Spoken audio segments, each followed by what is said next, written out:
Hello, Jimmy. Hi, Lee. Hey, This that's is Jimmy Song. yeah. Hey, man, that English sounds pretty good to me. That's not. Hello, Lee. Hey, Hello. Nice to meet you. Yeah, hi. Shibai, and then Mr. Luau. I'm gonna have to. Yeah, you can call me Guangming. If it's easy, you can call me Lo as well. It's okay. Okay, thanks. I was trying not to hurt my tongue when I pronounced your first name. Both would be fine for me. Probably maybe Lo is easier to pronounce. Yeah, it seems like we have any week we have one or two new community members, and that means that every week someone watches as I butcher someone else's name. Okay. But I gotta say, like, despite as consistently as it is that I butcher someone's name, there's something else that's really consistent, and it's actually like never happened to me. No one has ever asked how to pronounce my name. I don't know what's going on. Really? Yeah, yeah. Well, my first name anyway. People definitely slaughter my last name. It's just Cal. I think Yeah. Guangming has an English name. He has studied abroad in Belgium. Yes. I've been staying in Europe for 3 years. Okay. I have an English name. My English name is Ivan, but I haven't used it for a while. So Sure. it should be okay for me to call me at any name if you want. Okay. Yeah. No. Thanks. Thanks. Yeah. Guangming, Luo, or Guangming. even anyone would be fine for me. So it's okay. It's not a big thing for me. Good deal. Good deal. Okay. Guangming. Very good. And then Muhammad or Sham, Shyam, Sam. Sam said that. Okay. Hello, Lee. Hey. Bye. Good to see you. Hello.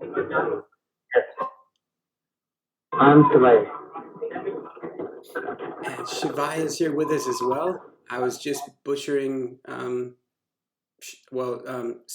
Sam, I guess is how it's pronounced. Yes, it's Sam. Siam. Sam. Hello, Lee. Can you hear me? I can. That doesn't stop me from mispronouncing your name though. Like 5 times. Sorry. Hello, Lee. Can you hear me? Yep. Can you hear us? Are we coming through? Yes, I can hear you easily. Nice. Perfect. Yep. Your audio is good too. So in the chat, in the Google Meets or Google Hangouts, I put a link to the community meeting minutes, and I'll share them here as well. But please, if you have access, hopefully everyone does, please go in and just like Meshery and the landscape and the performance specification, the projects that we have going on are a community effort. So are the meeting minutes. I have a hard time talking and typing at the same time, so it's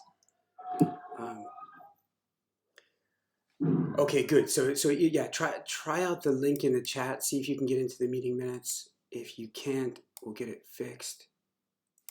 I'm gonna share these, and then as I go to share those, just before I do, I wanted to. We've got some old timers on the call, and we've got some first timers. And so, since we're about 5 after, and we've got Durgesh with us as well, if you guys don't mind, actually, it would be great to get some of the first timers kind of introduced a little bit.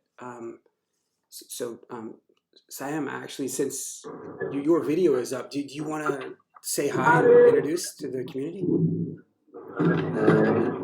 Yes, Lee. I am Sam.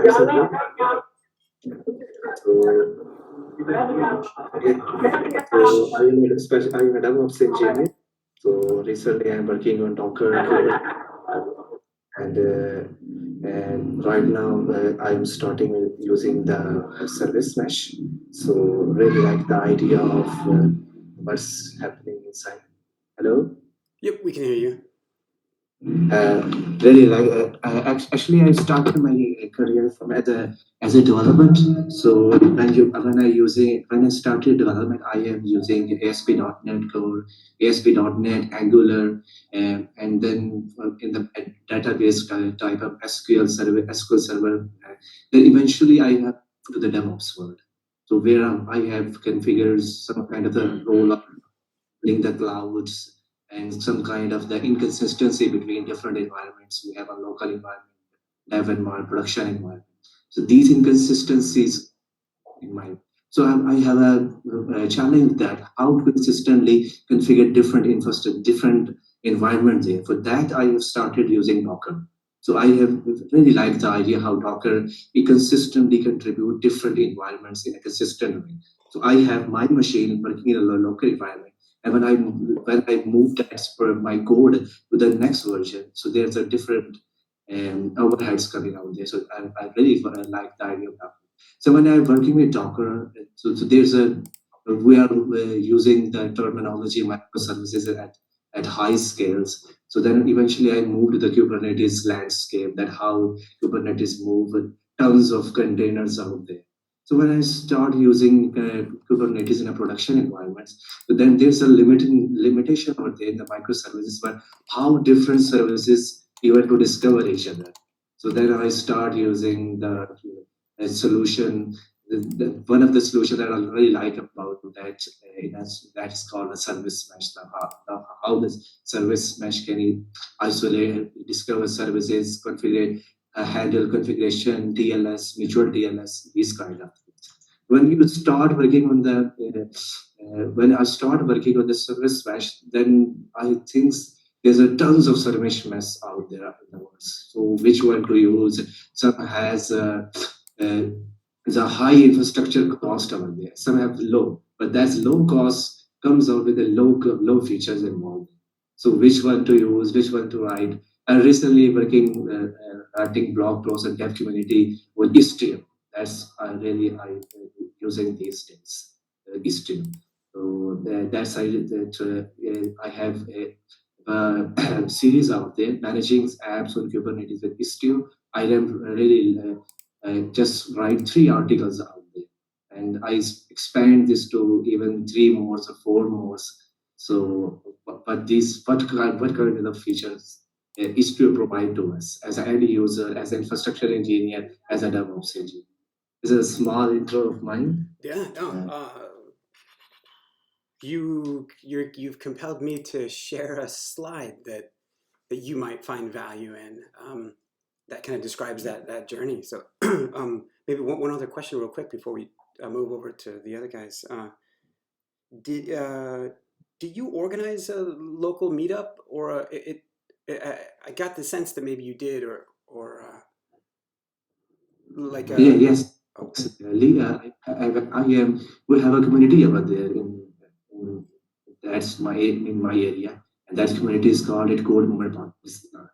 And I am a member of as a trainer over there, and we have eventually every month we have some meetups over there as Docker, Kubernetes, AWS Cloud, different kinds of native engage there. So my role here in here is a community member, is a community trainer.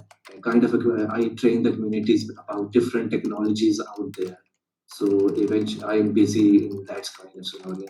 So what I learned, I throw them to the public and evaluate the technology, and then throw to the public how this technology particularly resolve their issues.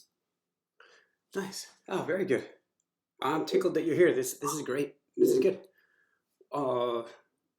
Jimmy, welcome.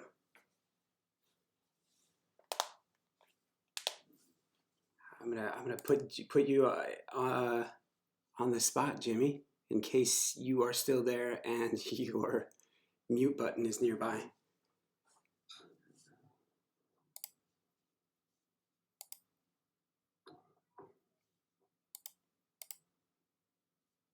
You might be having audio issues because I know your mute button came off, but so maybe Wong Ming, you want to introduce? Yeah. All right. Okay. I'm online. Yep. Okay. Yep. Okay, then I will start up my introduction. As I already mentioned in the Slack chat, I come from China, and I'm currently working in Baidu. So in the apartment where I'm working, so it mainly provide cloud services. So the SaaS services and also PaaS services. We provide a lot of solutions to the Chinese, mainly Chinese customers, the Chinese entrepreneurs, and to get them applications into cloud. Currently, we also provide a lot of microservices solutions and also service mesh solutions. So that's why I'm also for myself. I also very interested in the cloud technologies, including microservices, architecture design, and governance technologies. So this two specifically mainly is about the Spring Cloud and also service meshes like the Istio and Envoy. And recently, I also give a speech in the Baidu company, and so to give a public speech to introduce what is service mesh, what service mesh can bring to us. So that's really interesting to me, and actually, it's a great experience. For the another part of my introduction is the service mesh community.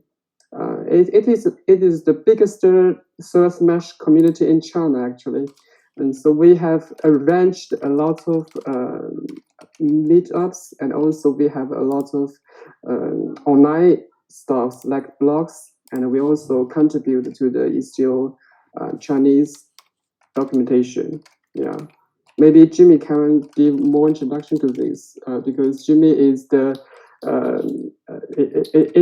he's the founder. He's the founder of the community. Yeah. Okay, then Yeah, my introduction will that's be end that from was this. that's awesome. Yeah. Hi, Lee. Can you hear me? Jimmy, yep, there he is. Yeah, I think my voice device are covered. Well, yeah, we can. My name is Misong. Let me introduce myself. Just now, Guangming Luo has introduced a lot of the Source Mesh community. I am the founder of this community, and I'm a cloud native CNCF ambassador, and I'm developer advocate on cloud native. I focus on this domain for more than 3 years, and I gather the people more than 6,000.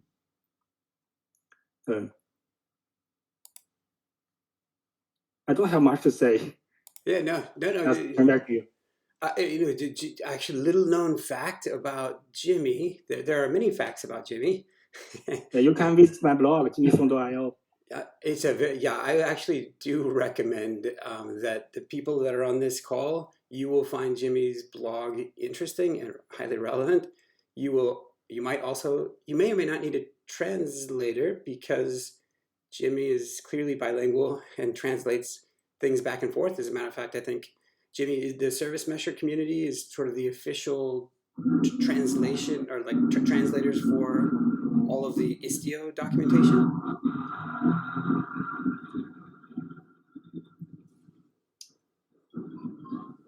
Sorry, I think I've lost the connection. Oh, you're back. I cannot hear. Oh, I can hear Oh, you. it's okay. I think We can. Okay. it might just be Jimmy, but hopefully Jimmy can hear me say this because little known fact about Jimmy, he is.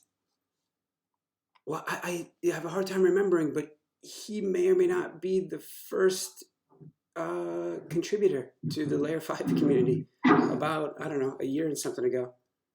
That's a long time ago. Yeah, he's just Jimmy. I have read your book, The Enterprise Path to Source Mesh. Oh, I'm sorry, Jimmy.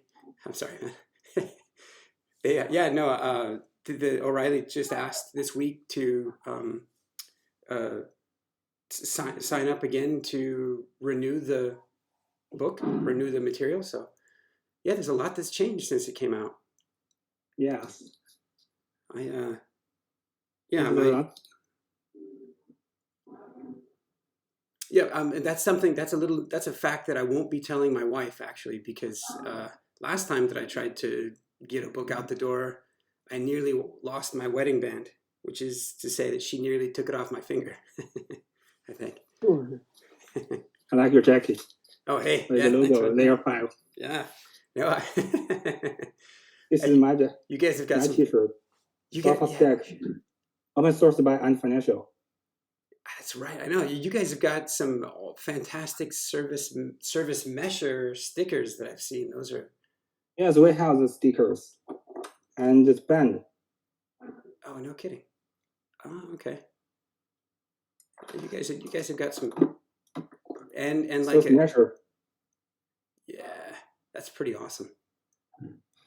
Yeah, dude. All right. Okay. More to talk about service mesher and with the two of you guys in particular. I want to make sure we get round real quick, and Matt Turner has also joined, longtime friend, but for first time on the community call. So Matt, are you there?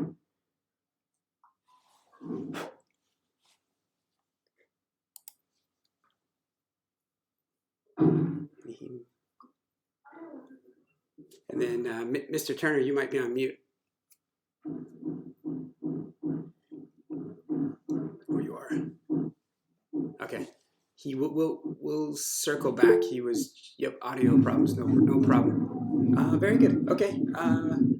Shivai, welcome to the community call. Yeah, I know Google Hangouts kind of sucks anyway. So Shivai, I don't know if you're still there. If you'll introduce, that would be great. I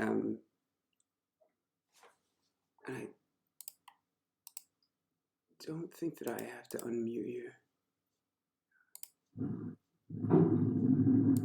We're having more audio problems this call than usual. Yeah, that's the best idea. Like, better you be unmute for everyone. Like, whoever want to talk and they will talk.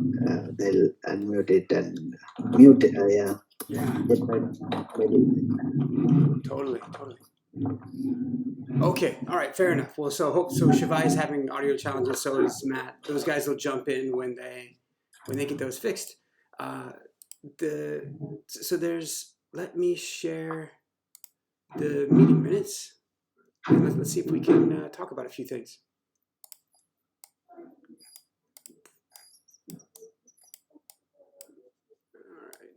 All right. Nice. Okay, good.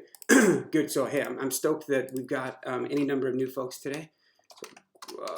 So yeah, again, feel free to type your own name before I misspell it for you. Pavan is here with us. He's been here a while. Durgesh is here. Anyway, so for those, since there's a number of new folks, maybe just a quick introduction to the part of how the community runs a little bit, and that is that tons of things happen in the Slack.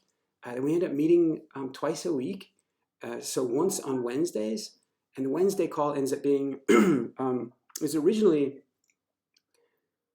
set up to be kind of time zone friendly to many of the Indian engineers, Indian students that joined the call. And it's basically turned into the development call, kind of a working meeting that where people demo a lot of the work that they're doing, and we talk about forthcoming features and etc. We end up talking about forthcoming features and demoing work on this call as well.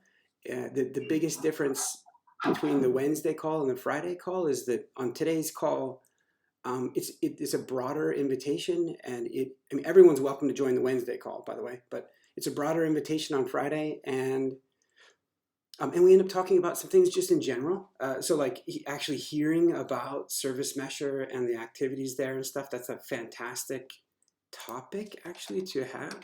That would be wonderful to get introduced and involved there. I'm going to prattle off a couple of quick announcements. So everyone is familiar with the notion that Meshery is, well, I'm going to digress here and say a couple of things because I know this has been a question. I think Jimmy had a question about this, and then at least two other people had. I think Ant, who may not be on the call, he had a question, and it was like it was really revolving around the value of, or the fact that the world is, while there are multiple meshes available in the world, it's not usually the case that a given organization, a given enterprise would intentionally deploy different kinds. And one of them in particular shares quite a bit of, or enjoys quite a bit of mind share.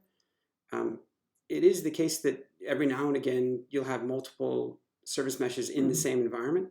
The point of Meshery and its value around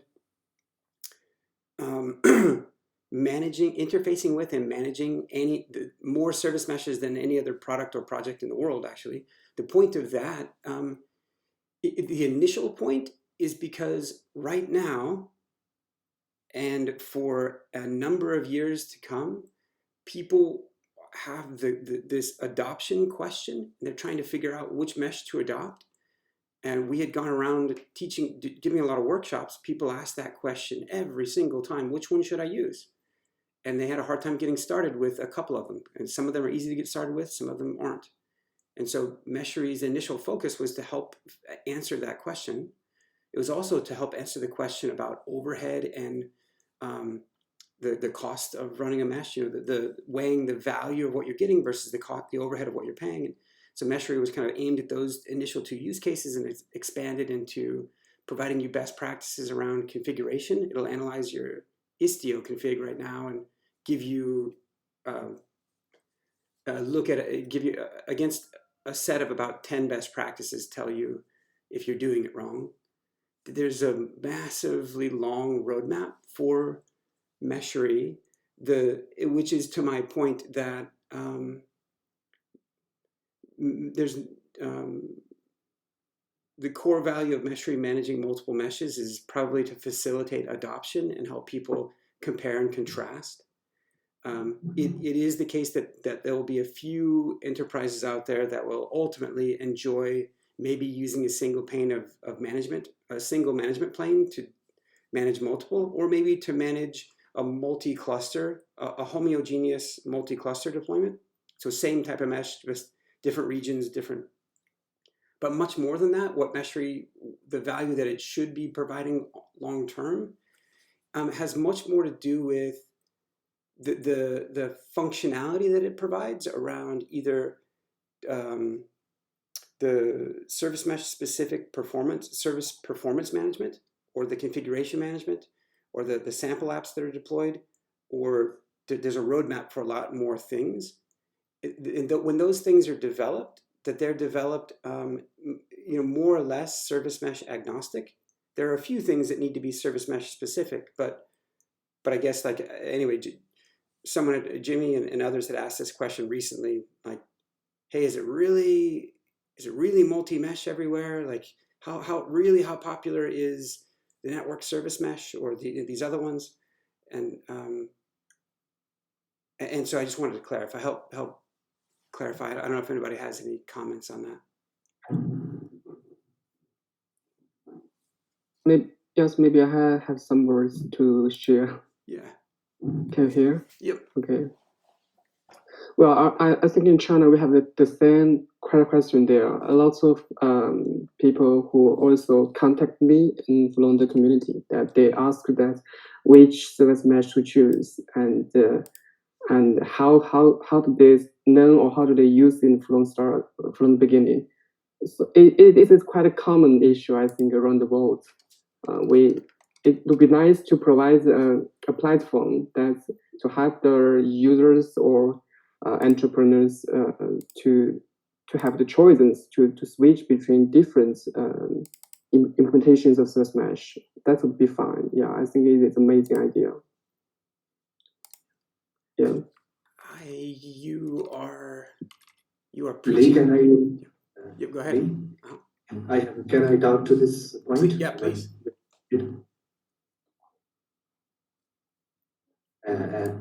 Actually, when I recently talked about Twitter or LinkedIn with different people's getting into this idea that which service mesh do we really use.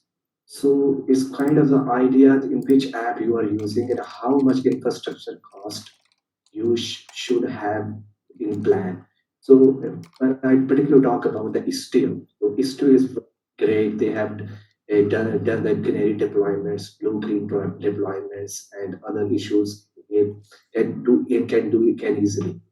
But there's a cost associated with integrating the Istio service mesh. So I have when I deployed this cluster of Istio in top of Kubernetes without running any apps on that, I have 45 containers already running there. So without so Istio, so we use Kubernetes Docker as in front of that we have using Istio. There's a whole lot of code involved there. So then people asking about self. So why not? Which where there's a huge code base you have to manage. So is there any solution available that we have a minimal solution that can easily be integrated with them? So when people think about Linkerd, so Linkerd is a kind of a minimal features out there and come out at low cost compared to the Istio. So they are, when we are managing different projects in the infrastructure, we have 3 apps integrated there on top of Kubernetes or Docker, and we have on top of that Istio or Linkerd. So people's thinking about that. So we are doesn't sure which service mesh we use, and we doesn't have a plan, a ready-made plan or best practices available for which scenario we can adopt to that. So we have people are coming up in the mind of that there's an abstraction layer in front of you that taking care of other handling.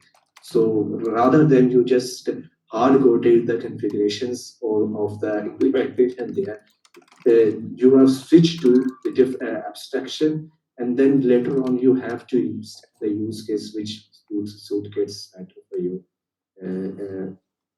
Okay, you can. Yeah, yeah. I'll try to be really concise and say that if you make analogies to the to container orchestrators, and the 4 most prominent open source container orchestrators, Nomad, Swarm, Kubernetes, Mesos, Marathon, they sort of lied on a spectrum of quite powerful, quite scalable, also pretty darn hard to use, and kind of required a dedicated team. Mesos, Marathon, kind of Kubernetes, Swarm, Nomad, and over here very simple but not quite as powerful. And for my part, and there's some very good analogies as to which service mesh sort of falls along that same spectrum as compared to the container orchestration. I think it's a little bit of a shame. It's a little bit of a shame that we consolidated down to just a single orchestrator, because for many people, Swarm is all that they had ever needed and more. Or the same thing for Nomad. Like if you get Windows systems and you're running batch jobs, Nomad's a fantastic tool. Yeah, but one of the things that I think I'm guilty of, or I guess I'll point the finger my way, is that there's a bit of technology bigotry that sort of goes around, and it's sort of what some of us nerds do, and that is to make other nerds feel bad when they're not using the technology of choice or what have you. So anyway, but I actually realized that Shivai and Matt, is either the two of your audio working? Yeah, hello. Hey, Shivai. Hello. We can hear you. Am I audible? Yep. Yes, I can hear you. Yeah.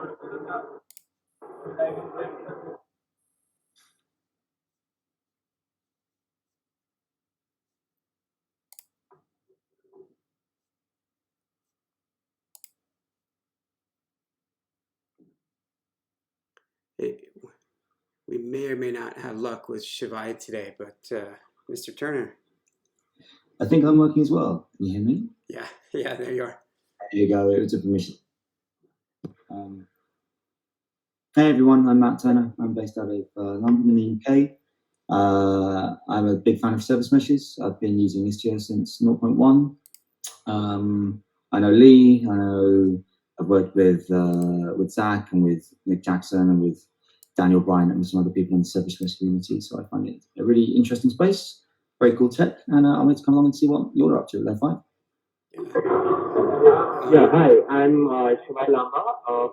I'm currently a final year student from India, and I've just recently joined the community. And so my past experience with the cloud specifically has been around Docker and Kubernetes and Kubeflow. So those are the main technologies that I've been using.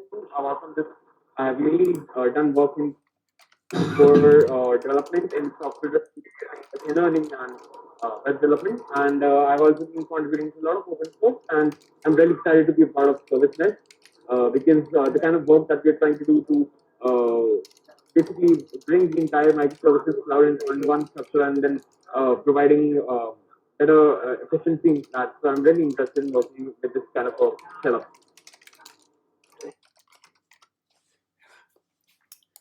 Nice. Yeah, yep. I'm pretty giggly about Shivai being here. So this is good. It's good. Fantastic. And then Chaim, we've got a few new folks on, some folks that may or may not know you. I don't know if you want to say hi. Hello, Chaim Hellman. I'm the CTO of Octarine. We're developing a security solution that a big part of it is a secure, lightweight service mesh. Yeah. And some of you might have seen in a recent announcement that Octarine, that Chaim's team had made. And Chaim, that's CubeScan, right? Right. So we've released two open source projects. One is, the first is KCCSS, which is our framework for scoring misconfigurations and risky configurations in Kubernetes, or for workloads in Kubernetes.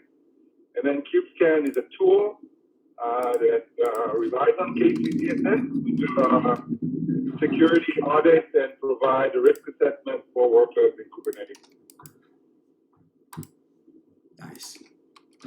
Nice. I popped in a link into the chat for those who are online if you guys want to check out KubeScan and KCCSS. Good. Well, then the other thing is, I know I sort of skipped over.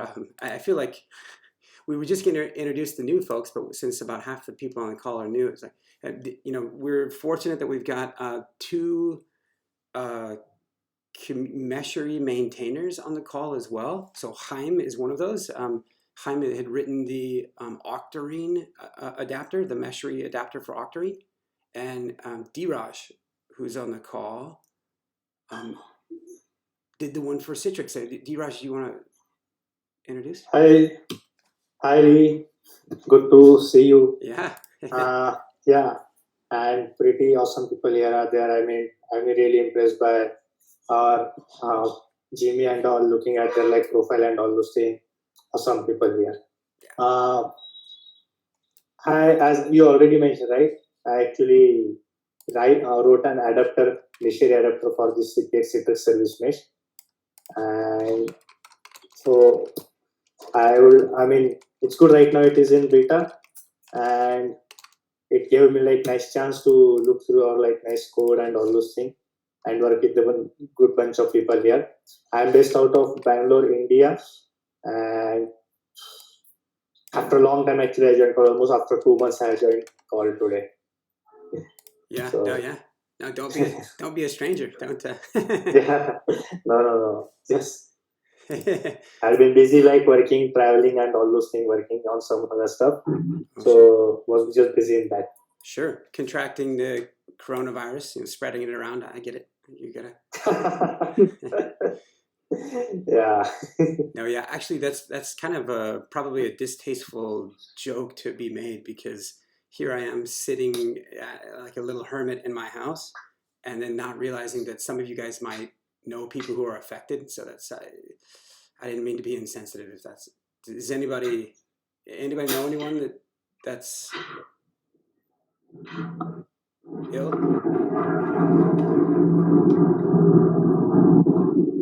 Good. Okay. Well, a couple things. So one, Diraj, I actually am remiss on getting back to Miko Desani, I think is his last name, about, I think he's probably your director of product management. We've got a lot of things to discuss, and in part, we've got your name to discuss, which is great. And then actually, so since we're having a haphazard agenda, Durgesh, I don't know if you'd come off mute. I don't know if you wanted to do a quick intro.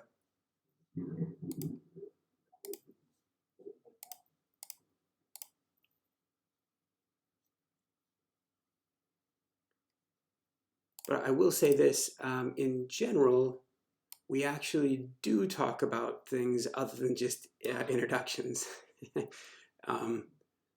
And so now Naveen didn't introduce. Now I'm starting to feel bad that not everybody is. But so anyway, let's see if we can talk about a few other things. I did want to point out that one of the things that Jimmy continues to give pretty good comments. So Jimmy was noting that actually many of you have contributed to the Layer 5 landscape, and actually the latest contributor was Shivai, who did so this morning. It is, well, my opinion is that this landscape is an excellent collection of facts that are pretty much unopinionated and kind of useful, but not really. And you sort of dismiss it after a while and you probably don't come back. And in some respects, that was initially by design, that it was unopinionated. It was just a collection of facts, just a statement of facts, a repository. But to Guangming's point about the fact that he hears that people are asking the same question about, hey, which ones are out there? What are the differences? Maybe it's the case that they're going to go deploy Istio anyway, but they wanted to feel like they were going to make a judicious decision, an intelligent choice. That I think my perspective is for this landscape to be really useful, that it needs to become, well, potentially opinionated, and therein lie a little bit of a challenge, because as you go to express opinion or try to help people navigate the differences between these, that you run the risk of pissing someone off. You run the risk of misrepresenting a project. And for the most part, there's a reason why there's, I forget, 50 or so people who've contributed to this landscape.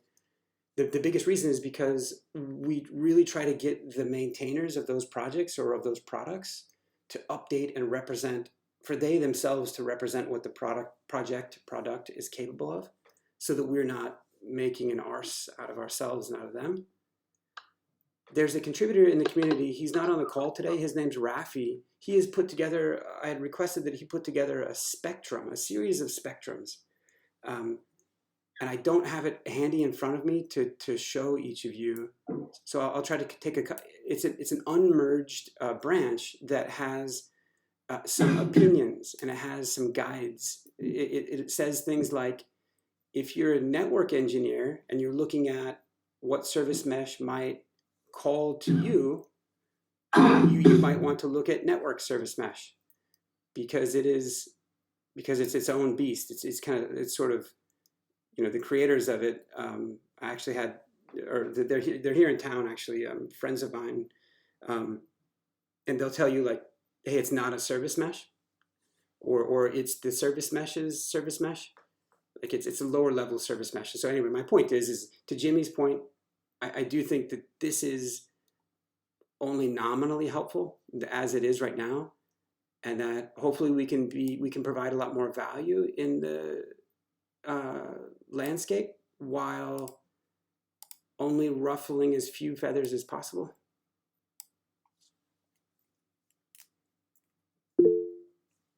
So there was, since we're sort of riffing it, I want to go back to the meeting minutes, but I also, since we don't always get Jimmy and Guangming staying up until the wee hours of their morning to join, Jimmy, if I could, earlier you were mentioning a little bit of a movement in your ecosystem, like in your technology communities, about sort of SOA, service-oriented architecture, and service mesh, and sort of how those come together or don't. Is that something you might be able to speak to? And what kind of activity on the OSCOM? Yeah, yeah, you were saying SOA and service mesh. I'm trying to remember. Let me pull it up. Yeah, or you were saying, hey, you kind of call it dual mode microservices, where people who are maybe transitioning from SOA going over to a service mesh architecture, that they found themselves in this dual mode, and you guys were, I think that was sort of in consideration of Spring Cloud and Dubbo. Dubo.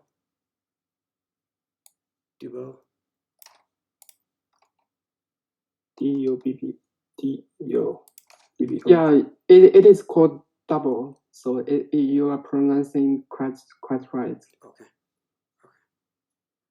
Yeah. Do you guys want to? What is that? You want to know about the double or Spring Cloud? No, double. Double. Yeah. Okay, maybe I can give a little bit introduction. I think double is quite similar to Spring Cloud, but it is rewritten, and it's also how to say that it is the output of the Alibaba enterprise group. So they have also many years technical how to say that. So many of the middlewares come from Alibaba group itself, and it has made this project open sourced.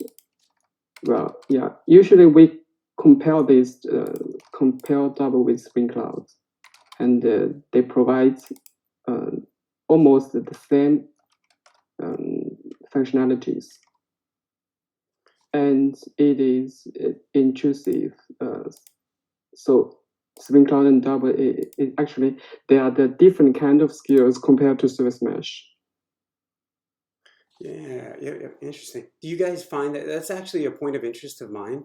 That that part of, oh boy, this actually speaks a little bit to what I'm hoping people will engage on Meshery's roadmap, and that has a little bit to do with sort of the developer experience, the onboarding of existing applications that that maybe have already leveraged a client-side library for to solve some of these same challenges. As those applications get onboarded onto the mesh, is there contention there? How do the two work together? Are they, I guess, so my question then is, maybe I guess for anyone on the call, but Guangming and Jimmy, as you guys have seen some of these applications be onboarded onto Istio, how do you reconcile the fact that they're already using client-side libraries?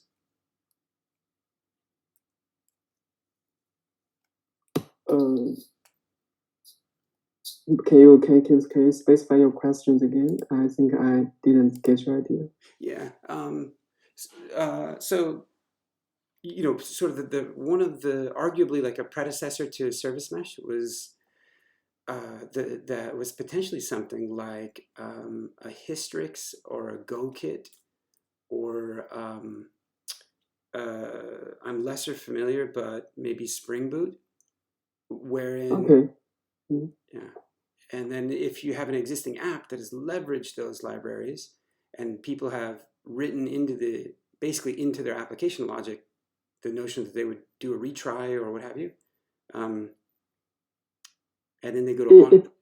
Okay, if I understand correctly, you mean those companies with application, which we call it brownfield application. What do you mean that? Totally, exactly. Yeah, then so they use technologies like Spring Cloud Hystrix or whatever Spring Cloud console, for example, and they want to transport to Service Mesh. You mean that, right? Precisely. Yeah, yeah. Actually, this is a very common situation in China, and also in the Service Mesh community, we are planning to write an online book, and we will also discuss some chapters regarding to this.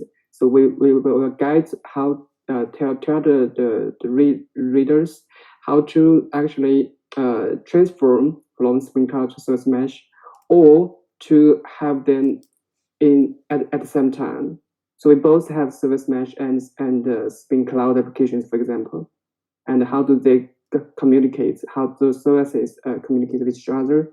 And how to how to make the governance how to say that, unified. So this is a very important thing, I think, especially for the entrepreneurs. So if they want to go to move to migrate from their current how to say that, current environment to the cloud, or to migrate to Service Mesh, it is very important. I've been talking about that for quite a while. I totally agree. That's interesting. Yes. Okay. And we do have some solutions actually, and those many of the community members are also quite interested on this, and I believe, yes. Sure. Yeah, there's core requirements for enterprise who want to migrate to Service Mesh. Right. Yeah. Exactly. Right. They like in many cases they either otherwise can't, or when they do, they kind of don't leverage a third or half of the capability of the mesh because they don't want to have a conflict. I would. Yes. All right. Oh, very good. Okay. So anybody have any other comments before we go back to the meeting minutes briefly? Okay, good. All right. Just some quick updates. Most of you have seen this. Kanishkar, he's not on the call today, but he had worked on the first version of Meshery CTL Perf. So, and that was released this week, I believe, and already highlighted by Peter Josovic on learncloudnative.com, which is great. So Meshery does let you generate load, test your endpoints and assess the overhead of the mesh and the kind of but that to date that had only been a UI. That capability had only been exposed really through the UI, and so that has been a blocking factor to one of the goals of the project. One of the goals of the project is for Meshery to be built into the release process for each of the supported service meshes, such that when Istio, for example, is released, that performance working with that team would be using Meshery to. They already have a bunch of performance tests and things, but they would be also using Meshery as part of that, in part because there's a service mesh neutral performance specification that this community is creating based on the work within Meshery, and actually in combination with Google. And then the point here is that we really needed for Meshery, the performance testing function that Meshery does, to be invocable programmatically, like in a continuous, in a pipeline, so that each of those other projects can take and run Meshery as part of their build process, and then they can begin to share their test result. They can use them for their own project and understand, have a benchmark and a history for how their project is doing. But also then those statistics can be shared more broadly, because that too is it's an adoption question for many people about overhead and how that really compares. But it's also, and to date, there hasn't been a service mesh neutral study presented. Like the studies about speed and cost and overhead of service meshes, or at least the ones that I'm familiar with, have been either commissioned by one of those projects, or done by one of the projects, or done by a user who's chosen to adopt one of them. And they're really hard things to get right, that performance research. And they're usually tainted with some bias. And so our hope there is that this becomes an unbiased, neutral tool that all of them are using, so that to the extent possible, the performance can be compared between them. So sorry, so I prattled on there. The point is, there's a new release of Meshery happened this week. We really have been holding off on getting a V4.0 out. So Dheeraj, I'm glad you're here, because it would be really nice if that release, I think part of what justifies it being a minor release like that is the inclusion of a new stable adapter. So Durgesh and Pavan, the two of you guys are on the call. Please meet Dheeraj. One. Yes. Yeah. And Hi Durgesh, hi Pawan. Hi, Dheeraj. I'm also from Bangalore. Awesome. So yeah, guys, please, we can just get in touch with this one. It is nice to have someone to try this out. I obviously tried it out in my biased way. so it will be good to have someone to actually try this particular Meshery adapter for CPX. And I'll be there for you guys if you need any help. And obviously to fix issues also there is. Yes, sure. Definitely, it would be of great help. I'll do it. I'll start working on it. So, I have a quick question on this. Do we need to install this Citrix service mesh and then we have to test everything from end to end, or what we need to do exactly on this? So from Meshery itself, right, like other service meshes, you should be able to deploy the Citrix service mesh also.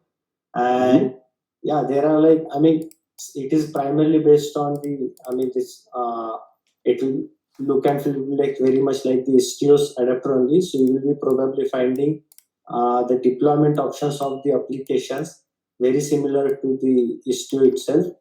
I'm guessing that probably one application might not be working as for the hipster, but book info and other things that you should be able to deploy. It doesn't have, since it is not exactly Istio one, so it doesn't have the exact Prometheus integration as we say, what is there. But point is that you can deploy the Citrix service mesh and deploy some sample applications on that one. So we need to deploy, we need an Kubernetes cluster for this Citrix service mesh similar to Istio, right? Yes. You need to deploy it in the Kubernetes cluster. Okay, fine. Got you. So do you mind, can you share from where I can get this Citrix service mesh link so I can just download it and I'll install in my Kubernetes cluster? Okay, sure. So if you want to actually, in fact, if you go on our Meshery.io itself, the adapter is there. It would have been it is incorporated into our Meshery.io, and from there you should try it out to deploy the one.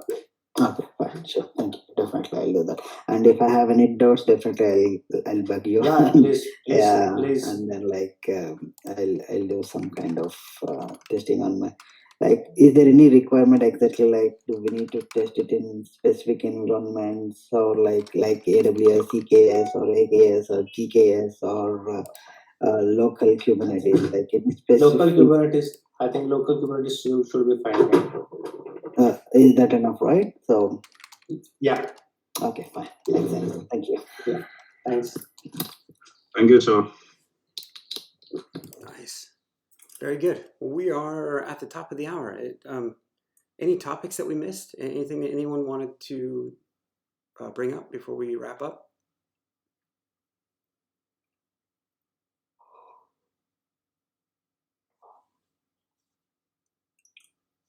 One last item for me. I just put a comment in there. Naveen, if you're on, you may do well to connect with Dheeraj about Istio V or 1.5 support of what you had just done to the Meshery Istio adapter. And actually, since Chaim is hopefully still on, it would be good for you to connect with Dheeraj and Chaim, because both of their adapters are, well, I take it back on Chaim's. But anyway, connect with the two of them because they both support Istio and may need a similar update to make sure that their adapters are working.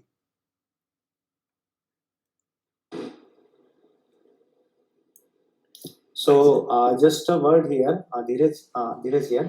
So this Citrix service mesh, right now our Meshery adapter we have written with Istio's 1.3.x as the base. So even if we actually deploy this Citrix service mesh, it should be deployed with the Istio version 1.3.0 itself. However, actually, I will like taking in couple of weeks. What target to make our like Citrix service mesh also like get compatible with the Istio version 1.5.0, and I hope that after that actually we can actually bring another version of the Meshery adapter for CPX once that is there. Oh, makes sense. Yep, makes sense. Yeah. When actually, Dheeraj, when you do, there's something that we've been suffering. Meshery has been suffering from for a while, and that is, and that is that when a user goes to deploy a given service mesh, that they would ideally be presented with with a myriad number of choices, but at least minimally with a couple of choices, and that being like, I'll use Linkerd as an example. So Linkerd, like many other projects, has a couple of release channels, a couple of distribution channels, a stable and an edge, or a development, or a latest, or whatever, a nightly. Right. And minimally, we would ideally, give people that choice. Secondarily, we would give them potentially the choice of specifying the version number that they had wanted to deploy. And so this is a universal problem across the adapters, but just something for you to give some thought to, if you would. Yeah, fine, sure. I got it. What the problem? What you want?